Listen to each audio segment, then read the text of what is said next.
Everyone, I hope आप सब अच्छे होंगे। आज हम बात करेंगे मदरसन सुमी सिस्टम्स लिमिटेड के बारे में। तो आज का प्राइस है 119 रुपीज़। आइए पहले कंपनी के फंडामेंटल्स और बाकी सब डिटेल्स भी देखते हैं। कंपनी है बीएससी और एनएससी दोनों में लिस्टेड है। मार्केट कैपिटल है 53,760 करोड़।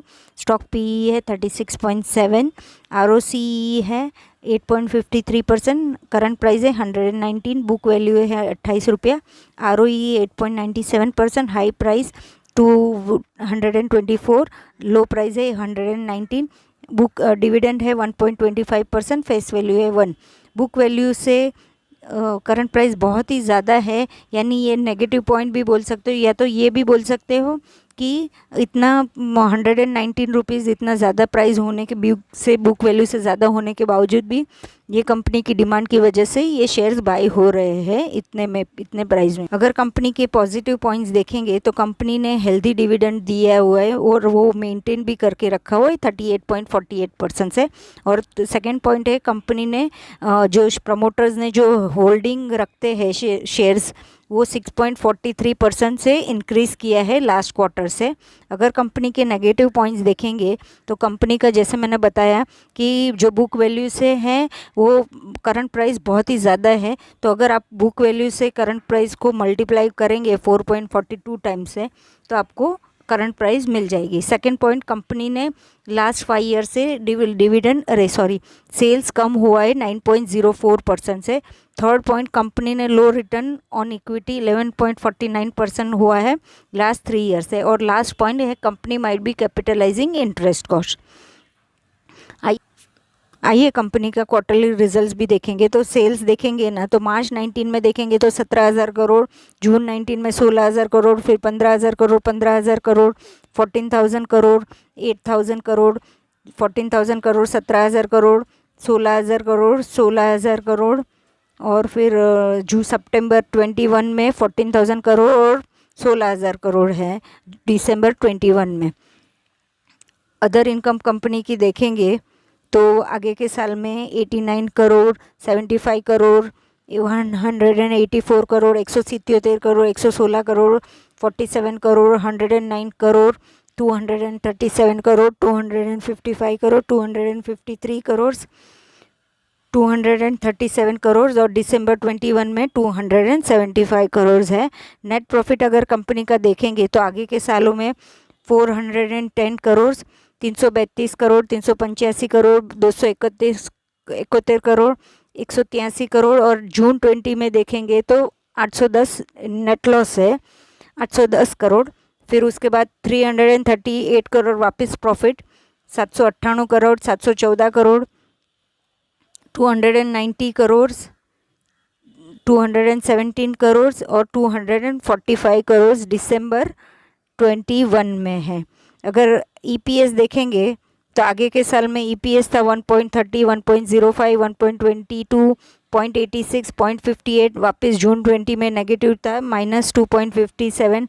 उसके बाद 1.07, 2.53, 2.26, 0.92, 0.69, और अभी दिसंबर 21 में देखेंगे तो 0.78 है। तो अगर ईयरली प्रॉफिट एंड लॉस देखेंगे तो मार्च 2010 में देखेंगे तो 6,600 करोड़ था।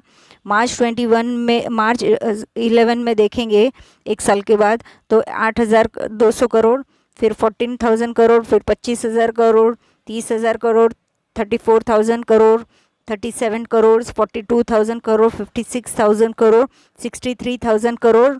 मार्च 20 में देखेंगे तो 60,000 करोड़, मार्च 21 में देखेंगे तो 57,000 करोड़, और TTM देखेंगे तो 63,000 करोड़। यानी ये कंपनी ने लगातार सेल्स भी बढ़ाया है, प्रॉफिट भी देख रहे हैं। आपने क्वार्टरली भी देखा, प्रॉफिट भी बढ़ गया है ये कंपनी का। आगे देखते हैं कंपनी की और भी डिटेल्स। अगर ऑपरेटिंग प्रॉफिट देखेंगे तो 335 करोड़, 767 करोड़, 813 करोड़, 1,480 करोड़, 2,397 करोड़, 2,844 करोड़, 3,548 करोड़, 4,000 करोड़, 5,000 करोड़, 5,300 करोड़, 4,600 करोड़, 4,300 करोड़ और 4,900 करोड़ TTM है। और मार्च 21 में 4,300 करोड़ है। अगर हम अदर इनकम देखेंगे कंपनी का तो 300 करोड़, उसके बाद 169 करोड़, 144 करोड़, 318 करोड़, 311 करोड़, 212 करोड़, 177 करोड़, 340 करोड़, 125 करोड़, 333 करोड़, 642 करोड़, 568 करोड़ और 1020 करोड़ दिसंबर में है। और अगर कंपनी के प्रॉफिट देखेंगे, नेट प्रॉफिट देखेंगे तो आगे के साल में 243 करोड़, 391 करोड़, 260 करोड़, 444 करोड़, 765 करोड़, 862 करोड़, 1292 करोड़, 1554 करोड़, 1597 करोड़, 1613 करोड़, 1100 करोड़, 1000 करोड़ और 1465 दिसंबर में है। यानी नेट प्रॉफिट भी देखा आपने कि लगातार बढ़ रहा है। हालांकि आगे के कई ईयर में ज़्यादा भी है नेट प्रॉफिट। यहाँ पे देखेंगे तो 1500 करोड़ है, यहाँ पे देखेंगे तो 1597 करोड़ है, यहाँ पे देखेंगे तो 1600 है। लेकिन कंपनी अच्छी खासी है और हर कंपनी में कभी सेल्स बढ़ता है, कभी कम होता है, कभी प्रॉफिट बढ़ता है, कभी कम होता है। वो तो हर कंपनी में रहने वाला ही है। लेकिन कंपनी ने कैसा ग्रोथ किया है कंपनी, वो ज़रूरी है सब कंपनी में। आगे के EPS देखेंगे तो 0.58, 0.85, 1.33, 0.88, 1.49, 2.57, 2.90, 4.34, 4.92, 5.06, 5.11, 3.71, 3.29 और 4.65। डिविडेंड अगर देखेंगे तो आगे के सालों में भी डिविडेंड दिया है अच्छा खासा, 27%, 34%, 34%, 29%, 31% वगैरह। और अभी के इसमें देखेंगे तो लास्ट इसमें मार्च 21 में 46% दिया है, तो अच्छा खासा डिविडेंड भी दिया हुआ है 46% कंपनी ने। अगर कंपनी की बैलेंस शीट देखेंगे तो रिजर्व्स देखेंगे तो आगे के सालों में अगर हम रिजर्व्स देखेंगे तो 1100 करोड़, 1500 करोड़, 1800 करोड़, 2200 करोड़, 2800 करोड़, 3000 करोड़, 4000 करोड़, 8000 करोड़, 9000 करोड़, 10,000 करोड़। मार्च 19 में 10,000 करोड़ था, मार्च 20 में भी 10,000 करोड़, मार्च 21 में देखेंगे तो अच्छा खासा बढ़ा के 12,000 करोड़ है।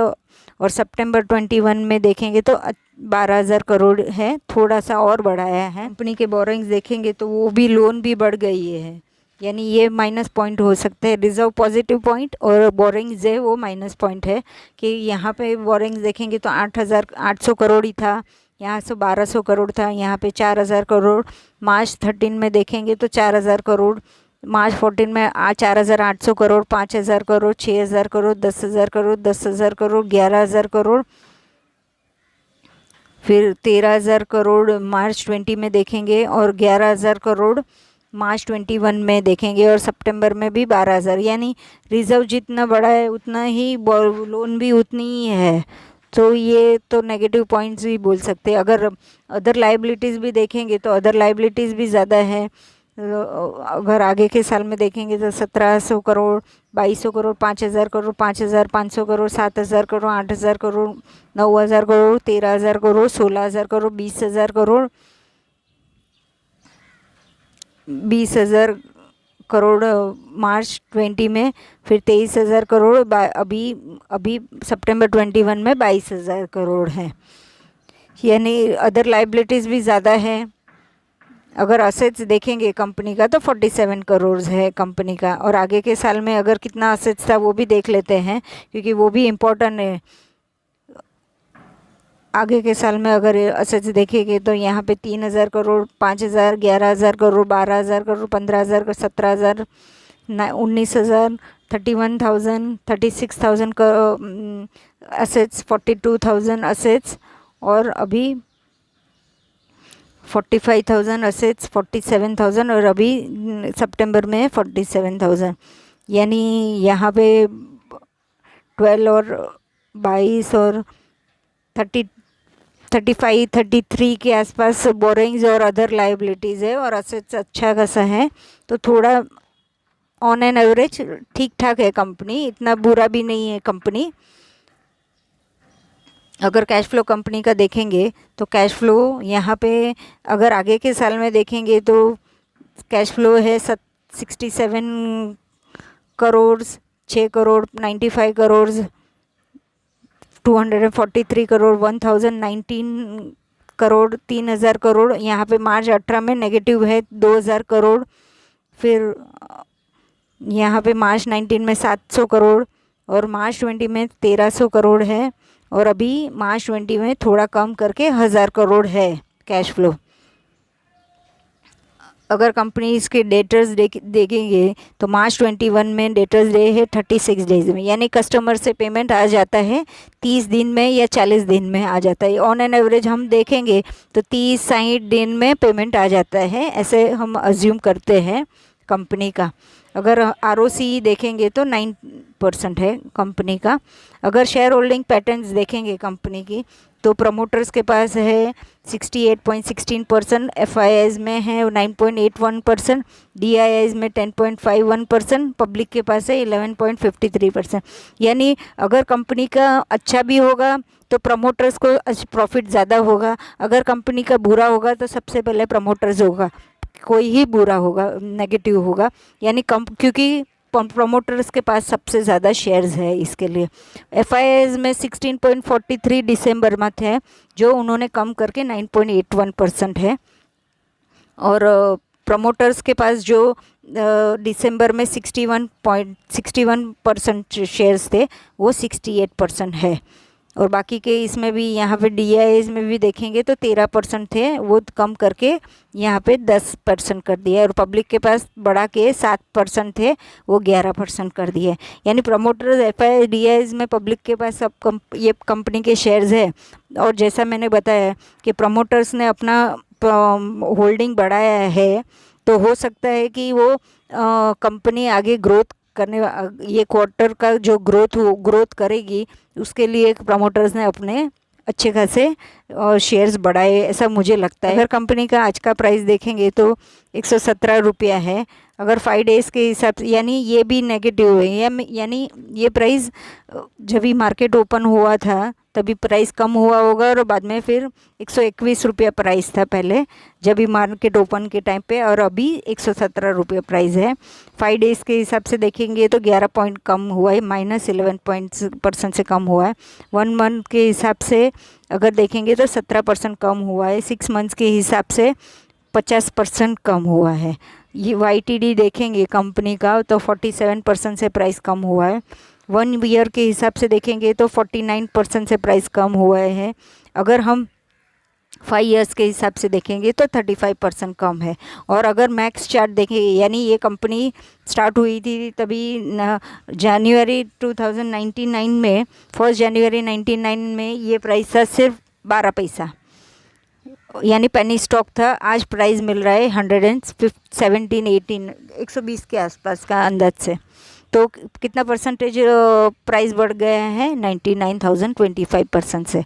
यानी कंपनी ने ग्रोथ किया है इतने सालों में अच्छा खासा, इसकी वजह से ही इतना कंपनी का प्रोग्रेस हुआ है, इसकी वजह से सब बाय हो रहा है, इसके लिए कंपनी की डिमांड की वजह से इतना शेयर की प्राइस बढ़ गई है कि आगे के सालों में भी अच्छा ग्रोथ करे। और अगर अभी तो कंपनी मार्केट डाउन है, क्योंकि आपको मालूम रहेगा कि सब मार्केट सेंसेक्स वगैरह, इवन ऑटो कंपोनेंट्स भी, ये कंपनी ऑटो कंपोनेंट्स है, तो सब निफ्टी 50 वगैरह सब वो भी माइनस में, और इसकी वजह से भी ये कंपनी के शेयर ज़्यादा कम हो रहे हैं। तो और भी थोड़ा कम होगा और उसके बाद आप बाई भी कर सकते हैं।